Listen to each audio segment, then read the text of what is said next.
In this video, we're going to talk about Janus, the two-faced god of the Roman New Year. Welcome back to Bambasbat. I've always been really fascinated by the god Janus, and so I thought as a celebration of the new year, 2025, I would make this video. Janus is the god of doorways, but he's also the god of gates. Now they sound very similar, but they are different. By gates, I do mean like gates into cities. So any doorway, but also really important gateways into cities. And he's actually so important that his name gives the Romans their word for a front door. Your door into your house is the Janua, and it's named after Janus. So he's quite an important god, and as we go through this video, you'll see more and more reasons why he is so important. You might not think the god of doorways will have a big effect on people's lives, but he becomes one of the most important gods in the Roman pantheon. He's also given his name to January. January is the first month of the year, but it's also where the year begins, and that's because Janus is the god of new beginnings. He's also therefore the god of endings. This is why he has two faces. He looks backwards into the past and forwards into the future. So January the 1st is a really important day in the worship of Janus. New Year's Day is very important. As I said, Janus is a double-faced god, the god with the two faces. Now, although he's in charge of endings and beginnings and doorways and gates, because of this ending and beginning, he's also in charge of life and death. Now, that's a huge remit. We've gone from doors to everything, life, beginnings of life, so births and deaths. He looks backwards into the past as well as forwards into the future. So he's a perfect god to celebrate at the beginning of the new year.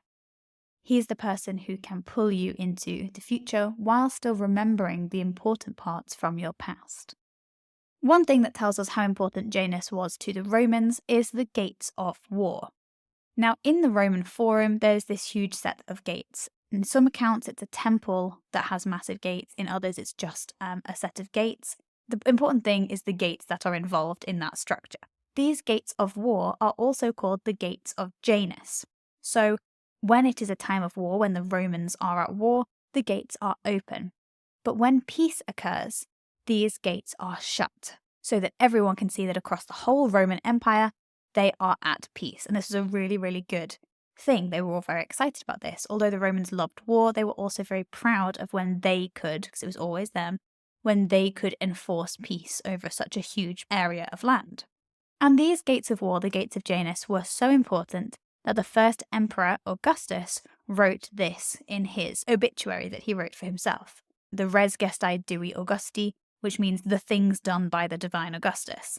He wrote this and it was put on his tomb. It was cast in huge blocks of bronze lining the way to his tomb. He was very proud. But in that account of the deeds done, Augustus says this: Januam Quinum, the gates of Janus Quirinus, which our ancestors wanted to be closed when peace had been accomplished throughout the whole empire of the Roman people by victories on land and sea.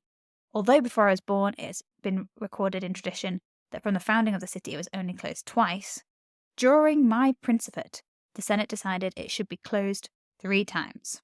That's a very long way of saying that during his rule, the gates of war were shut 3 times. So 3 times during Augustus's reign, the whole Roman Empire was at peace. And this is something he was really proud of. But this sentence starts with Janum Quinum, which means the gates of Janus Quirinus, the gates of war.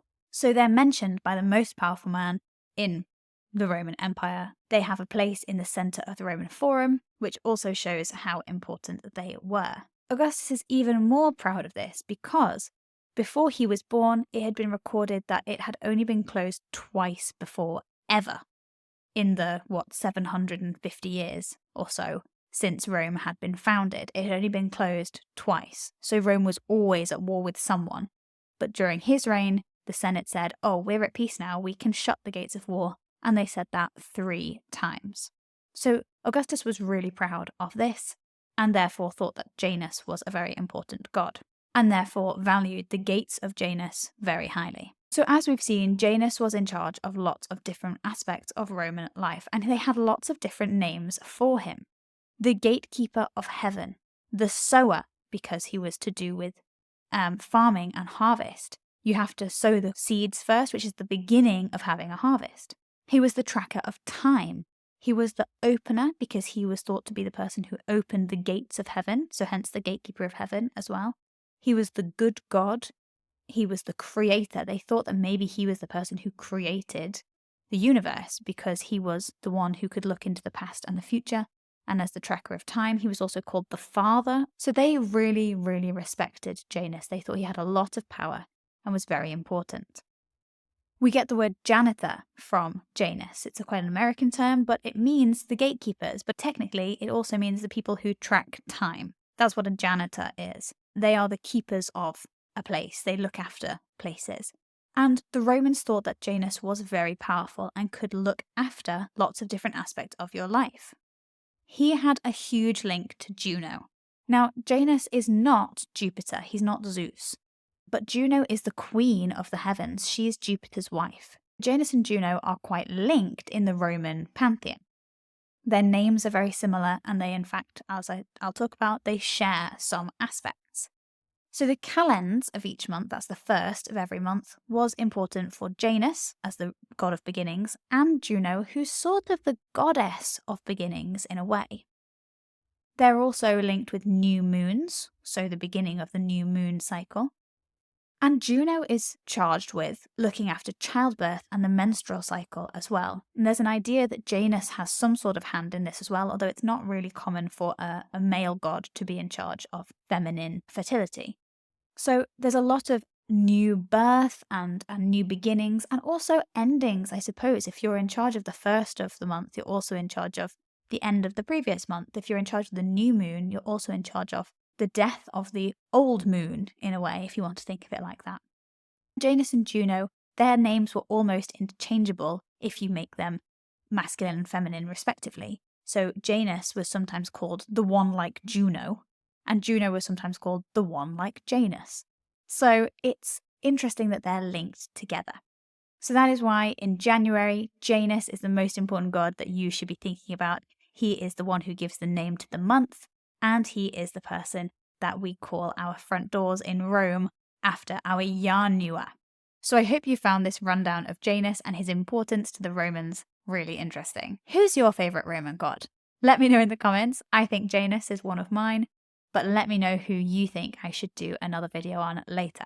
If you'd like to continue your Latin journey, sign up at the link in the description below to get my free on-demand video workshop. It's learning Latin in just 1 hour, and you also get all of my free guides as well. So sign up for that at the link in the description below. Thanks so much for watching, Happy New Year, and I'll see you next time on Bambasbat.